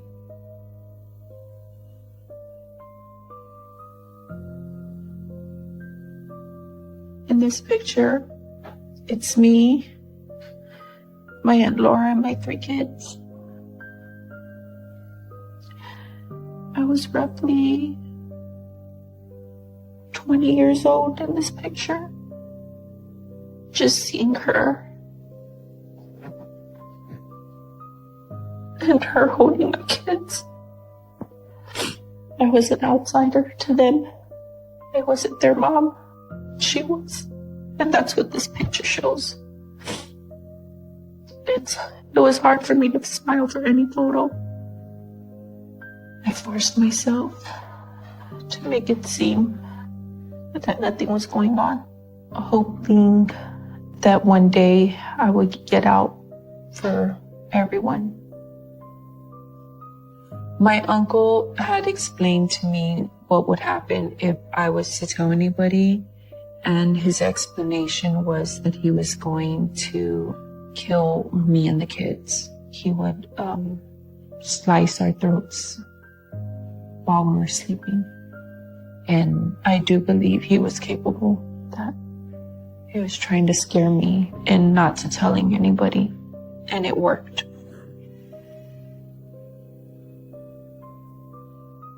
My aunt and uncle were religious. They were Catholics. So I was raised to say the rosary, and we went to Catholic church every Sunday. As my daughter was growing up, my aunt and uncle decided that she was a healer and she could perform miracles. It sounded really crazy to me. It did. I didn't know what she was talking about. My aunt and uncle put it out on Facebook. It got so big, my daughter wound up on the news. Some believe God and the Virgen de Guadalupe has given Paige the gift of healing. This is a plan he has for her. And the faith that she has in God. People say, oh, the miracle child.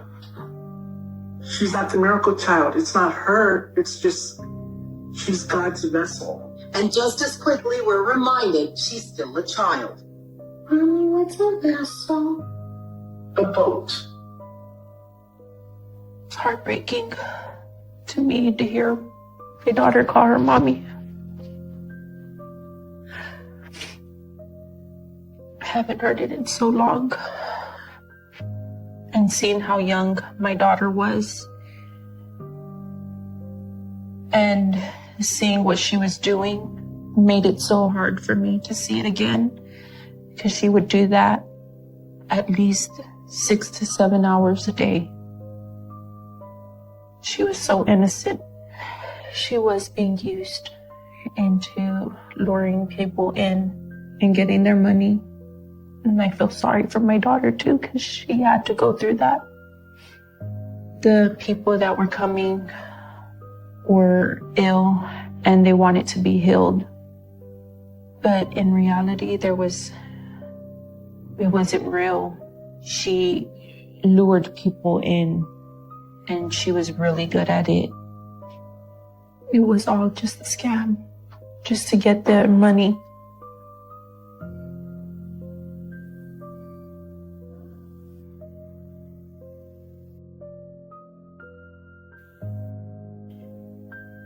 This is a picture of me and Rudy having dinner for, I believe it was his birthday. When me and Rudy were hiding our relationship from my aunt and uncle, I would wait till they left to work and I would take the kids to school and he would meet me down the street.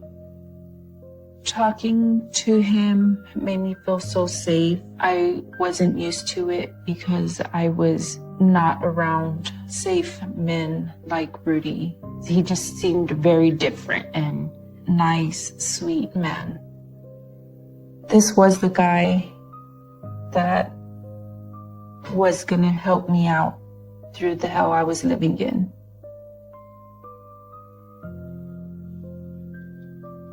I had told him one time that there was a secret that I was holding in from him. And then I finally told him what was going on. And he said he wanted to help me and my kids get out of there because that wasn't right. He was very angry.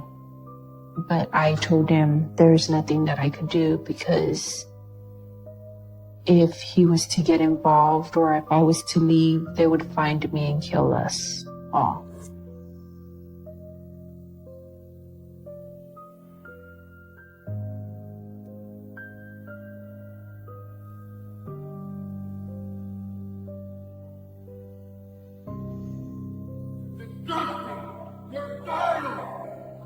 When my uncle found out about me and Rudy, he lost his mind and grabbed a gasoline.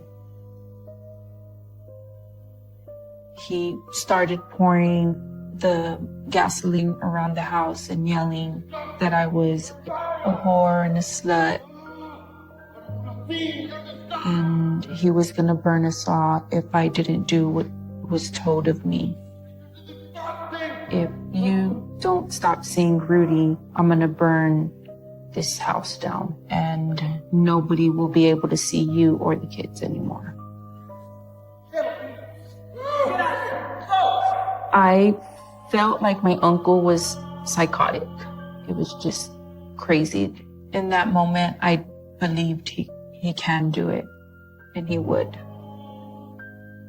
My aunt was able to calm him down and take him inside. After that, I knew I had to find a way to escape and protect my children. I was not safe in that house.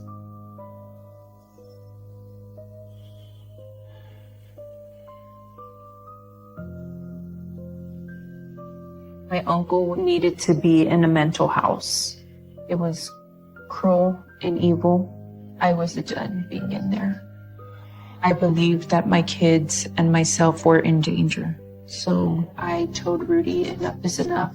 I'm done. I want to get out of here. My aunt and uncle were at work and he told me, be ready. And that's what I did. I ended up getting a pair of clothes for me, maybe 2 to 3 pairs of clothes for my kids. And that's all I left with. I was scared for my life and Rudy's life and everybody's life in that house. I was worried that my uncle was going to find out and come after me. I never knew if my uncle was planning to show up and kill us.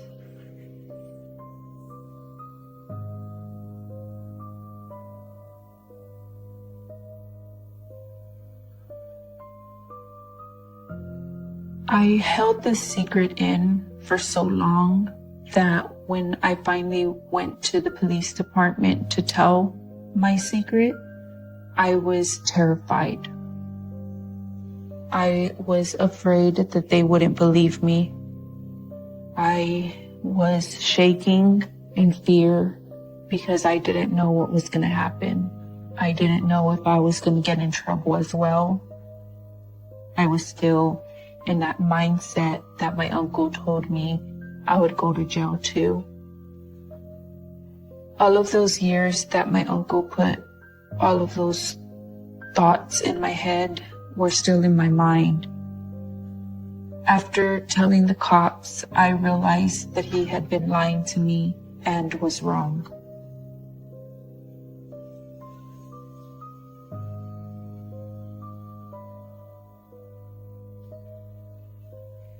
I cried in disbelief.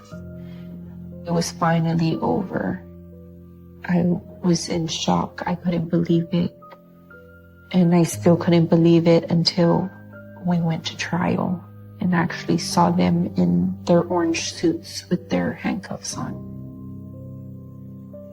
Seeing him like that in court made me realize that he wasn't powerful, that he wasn't gonna make nobody hurt no more. The prosecutor had asked me if I wanted to do an impact statement. I wanted them to hear from my voice.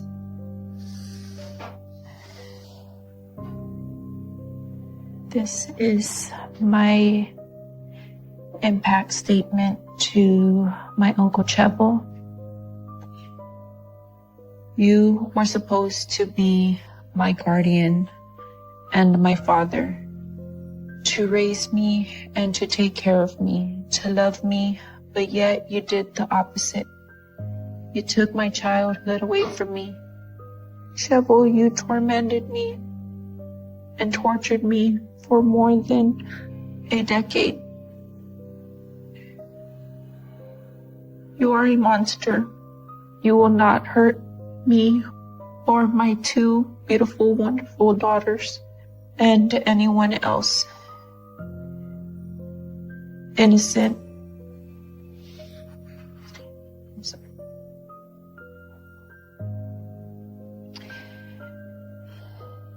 And take anyone else's innocent away from them. The punishment you received today is the punishment you deserve for being so evil. It was hard to read this in the courtroom because I was face to face with him. And the coward that he is couldn't even look up and acknowledge that I was there, but I was fine with it. It just felt like I needed to tell him these words and let him know what he was. It helped me cope just a tiny bit, just to let him know he was a monster, he was a coward, and that he wasn't going to do this to anybody else. And he got what he deserved.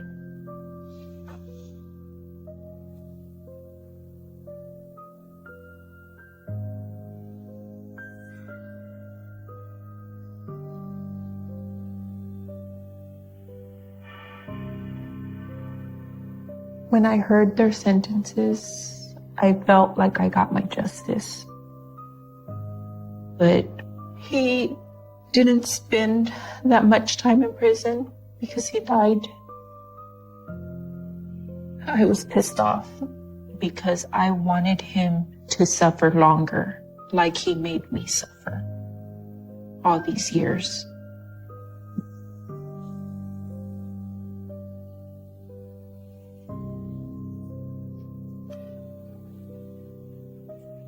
I was always taught to forgive, but don't forget. Because God sees that. I forgive these evil people. I'm healing myself for forgiving them.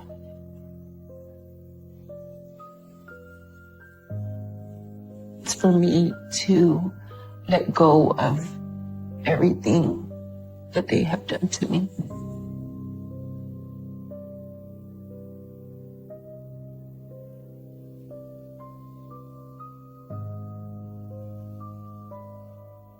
Rudy gave me the courage to start fighting again. It brought a light to my life, and knowing that there was something to fight for and not to give up. I feel without Rudy, I would still be there at that house with my aunt and uncle. He's been a rock for me. My brother and sister and I don't have much of a relationship anymore. And I just wish I had that with them. But now my kids and my husband are my world. I couldn't be here without them. My life now, I never thought it was possible. I never thought I would be so happy and raising my kids and teaching them right from wrong.